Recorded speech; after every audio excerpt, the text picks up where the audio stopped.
Hello students, FY BCom એકાઉન્ટન્સીમાં ભાડે ખરીદ પદ્ધતિથી વેચાણનો એક દાખલો શીખીશું. આ જે દાખલો છે એ Gujarat university FY BCom April 2018 university પરીક્ષામાં પૂછાયેલો છે. તો સૌપ્રથમ આપણે રકમ સમજી લઈએ અને ત્યારબાદ એની ગણતરી ઉપર જઈશું. તો જુઓ પ્રશ્ન: સંજયે એક કેમેરો તારીખ 1/1/17ના રોજ હપ્તા પદ્ધતિથી કરણી લિમિટેડ પાસેથી ખરીદ્યો. કેમેરાની રોકડ કિંમત ₹6 લાખ છે, એટલે કે 6 લાખ રૂપિયામાં કેમેરો ખરીદ્યો છે. રોકડ કિંમતની ચૂકવણી કરાર વખતે તેમજ હપ્તાઓમાં નીચે મુજબ ચૂકવાય. વ્યાજની રકમનો સમાવેશ નથી. એટલે કે આ રીતે રકમ ચૂકવાય છે. જુઓ, 1/1/17 જે દિવસે કેમેરો ખરીદ્યો એ દિવસે તાત્કાલિક 1 લાખ રૂપિયા ચૂકવ્યા અને બાકીની રકમ 4 હપ્તાઓમાં ચૂકવી. 31/12/17, 18, 19 અને 20.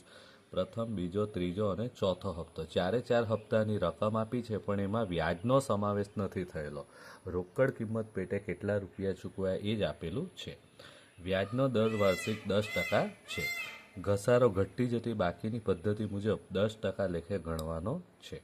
સંજય તેના ચોપડા દર વર્ષે 31 ડિસેમ્બરના રોજ બંધ કરે છે. ઉપરોક્ત વિગતો પરથી વ્યાજ તેમજ હપ્તાની ગણતરી દર્શાવો અને સંજયના ચોપડે 2017ની જરૂરી આમ નોંધ લખો. તો આટલો પ્રશ્ન છે. તો સૌ પ્રથમ આપણે વ્યાજ અને હપ્તાની ગણતરી કરીએ. તો જુઓ તમારી સ્ક્રીન ઉપર વ્યાજ તેમજ હપ્તાની ગણતરી, એના માટેનું જે કોષ્ટક તૈયાર કરવાનું છે એ આ રીતે છે. સૌ પ્રથમ તારીખ, ત્યારબાદ રોકડ કિંમત શરૂઆતની બાકી, હપ્તાની રકમ, વ્યાજની રકમ, રોકડ કિંમત પેટે ચૂકવેલી રકમ અને રોકડ કિંમતની આખરની બાકી. હવે આપણે તારીખો લખી દઈએ. કઈ તારીખે કેમેરો ખરીદ્યો? 1/1/17. બરાબર. ત્યારબાદ 4 હપ્તામાં જે નાણાં ચૂકવ્યા: 31/12/17, 18, 19 અને 20. પહેલો હપ્તો 31/12/17 ચૂકવ્યો. બીજો હપ્તો 31/12/18 ચૂકવ્યો છે. ત્રીજો હપ્તો 31/12/19 ચૂકવ્યો છે. અને ચોથો હપ્તો 31/12/20ના રોજ ચૂકવ્યો છે. બરાબર. આ રીતે 4 હપ્તામાં નાણાં ચૂકવ્યા છે. રોકડ કિંમત આપી છે પ્રશ્નમાં 6 લાખ રૂપિયા. બરાબર. રોકડ કિંમત શરૂઆતની બાકી 6 લાખ લખીશું. ચાલો, હપ્તાની રકમ આપી નથી. અહીંયા જે રકમ ચૂકવાય છે એ રોકડ કિંમત પેટે કેટલા રૂપિયા ચૂકવાયા એ આપ્યા છે. તો કરાર વખતે 1 લાખ રૂપિયા ચૂકવ્યા છે અને બાકીના 4 હપ્તાની રકમ આપી છે. પહેલા હપ્તામાં 1 લાખ, બીજા હપ્તામાં 1,20,000,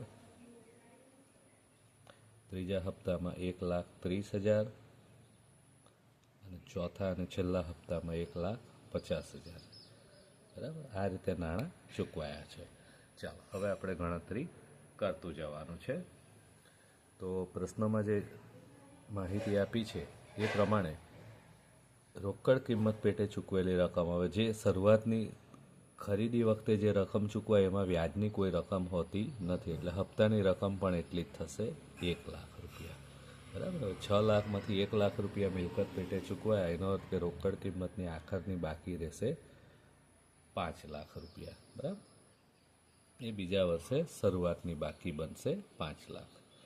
ચાલો, હવે વ્યાજનો દર દાખલામાં વાર્ષિક 10% આપેલો છે, એટલે કે બાકી રકમ પર 10% વ્યાજ ગણાશે. જે આખરની બાકી છે એના પર 10% વ્યાજ ગણાય. આખરની બાકી કેટલી છે? 5 લાખ રૂપિયા પહેલા વર્ષની. તો 5 લાખના 10% વ્યાજ ગણવાનું છે. 5 લાખના 10% એટલે કેટલું થશે? 50,000 રૂપિયા વ્યાજ થશે. સોરી, વ્યાજની રકમ 5 લાખના 10% એટલે 50,000 રૂપિયા વ્યાજ થશે. હવે હપ્તાની રકમ, તો રોકડ કિંમત પેટે ચૂકવેલી રકમ અને વ્યાજની રકમ, આ બેનો સરવાળો. 1 લાખ રૂપિયા રોકડ કિંમત પેટે ચૂકવ્યા, વ્યાજના 50,000 ચૂકવ્યા, એટલે હપ્તાની રકમ થઈ જશે 1,50,000. બરાબર. આ રીતે હપ્તાની રકમ આપણને મળી જશે. આ બેનો સરવાળો થઈને આ રકમ બનશે. ચાલો, આખરની બાકી 5 લાખ હતી રોકડ કિંમતની, એમાંથી 1 લાખ ચૂકવાયા, એટલે ચૂકવવાના બાકી રહ્યા 4 લાખ, જે આપણી આખરની બાકી બનશે. આખરની બાકી બીજા વર્ષની રોકડની શરૂઆતની બાકી બનશે રોકડ કિંમતની. બીજા વર્ષનું વ્યાજ ગણવાનું છે 10%. શાના પર ગણાશે? આખરની બાકી પર. તો 4 લાખ જે છે એના 10% ગણવાનું. 4 લાખના 10% એટલે કેટલા? 40,000 રૂપિયા. બરાબર. હવે બીજા હપ્તાની રકમ, તો વ્યાજ 40,000 અને રોકડ કિંમત પેટે 1,20,000 ચૂકવા, એટલે આ બેનો સરવાળો 1,60,000 રૂપિયા થશે.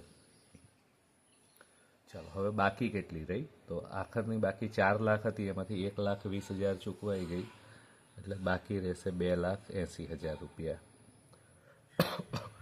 ચાલો આ 2,80,000 આખરની બાકી છે, બીજા વર્ષે શરૂઆતની બાકી બનશે. હવે ત્રીજા વર્ષનું વ્યાજ, બરાબર, 10% પ્રમાણે. શાનું? જે આખરની બાકી હોય એના. તો 2,80,000ના 10%, 28,000 રૂપિયા થશે. ચાલો હવે હપ્તાની રકમ, તો વ્યાજની રકમ અને રોકડ કિંમત પેટે ચૂકવેલી રકમ, આ બેનો સરવાળો કરીએ એટલે હપ્તાની રકમ મળશે 1,58,000 રૂપિયા. બરાબર. હવે આખરની બાકી, તો 2,80,000માંથી 1,30,000 ચૂકવાય એટલે ચૂકવવાના બાકી કેટલા રહ્યા? 1,50,000, જે બીજે વર્ષે શરૂઆતની બાકી બનશે. છેલ્લા વર્ષનું વ્યાજ તો શાના પર ગણાશે? આખરની બાકી પર. તો 1,50,000ના 10%, 15,000 રૂપિયા આવશે. ચાલો હવે 1,50,000 રોકડ કિંમત પેટે ચૂકવ્યા, 15,000 વ્યાજ ચૂકવ્યા, આ બેનો સરવાળો એટલે 1,65,000 થશે. બરાબર. હવે છેલ્લો હપ્તો છે, 1,50,000 ચૂકવવાના હતા, ચૂકવાઈ ગયા એટલે કોઈ બાકી રહેશે નહીં. તો આ રીતે હપ્તો અને વ્યાજની ગણતરીનું પુસ્તક આપણું તૈયાર થઈ ગયું. પ્રશ્નમાં કયું છે એ. સંજયના ચોપડે વર્ષ 2017ની જરૂરી આમનોંધ લખો. 2017 એટલે પહેલા વર્ષની. તો પહેલા વર્ષની જેટલી આમનોંધ લખવાની થાય એ આપણે અહીંયા લખીએ. બરાબર. તો આપણે જે ગણતરીનું ટેબલ છે એમાંથી જોઈને આમનોંધ લખતા જઈએ. તો સૌ પ્રથમ જ્યારે યંત્ર ખરીદ્યું છે, કેમેરો ખરીદ્યો, એ તારીખની આમનોંધ થશે. બરાબર. મિલકત આવે છે એટલે ઉધાર કરીશું, કેમેરા ખાતે ઉધાર, તે બેંક ખાતે. જેટલા નાણાં ચૂકવ્યા એ આપણે બેંક ખાતે જમા કરીશું. મિલકત આવે તો ઉધાર અને પૈસા જાય એટલે જમા. કેટલા રૂપિયા ચૂકવ્યા? 1,00,000.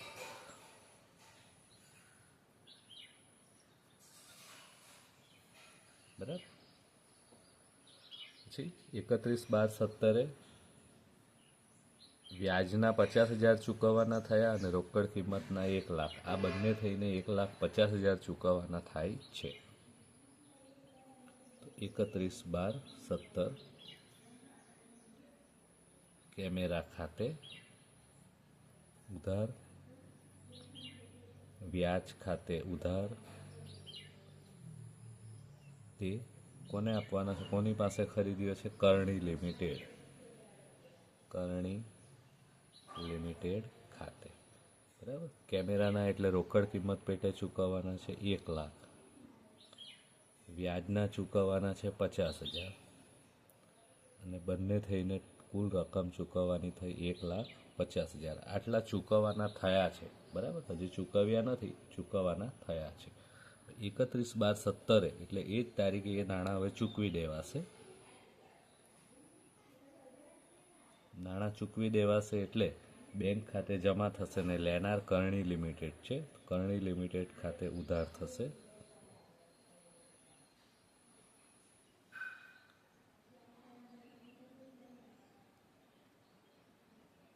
નાણાં જાય એટલે બેંક ખાતે જમા કરીશું 1,50,000.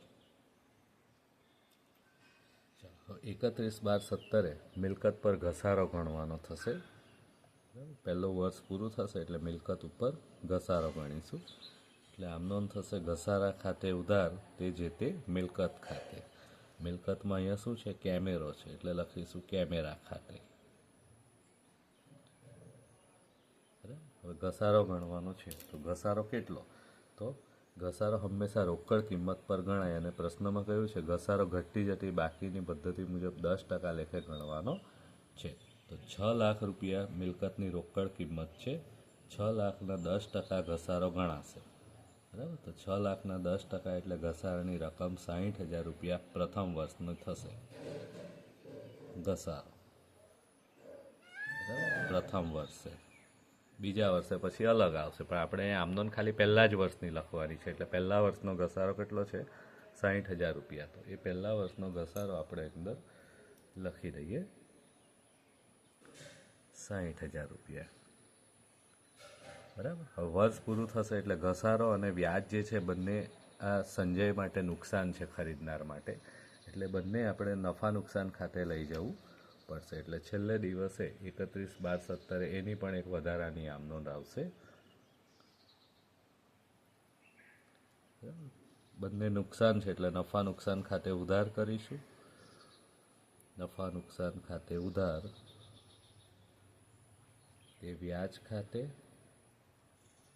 અને તે ઘસારા ખાતે. ચાલો, તો વ્યાજ કેટલું હતું આપણે જોયું હતું, પહેલા વર્ષનું 50,000, એટલે વ્યાજ ખાતે 50,000 લખીશું અને ઘસારો અત્યારે જ આપણે લખ્યો 60,000. બરાબર. અને બંને રકમથી નફા નુકસાન ખાતું ઉધાર થશે એટલે ટોટલ થશે 1,10,000. બરાબર. તો આ રીતે પહેલા વર્ષની આટલી આમનોંધ થશે.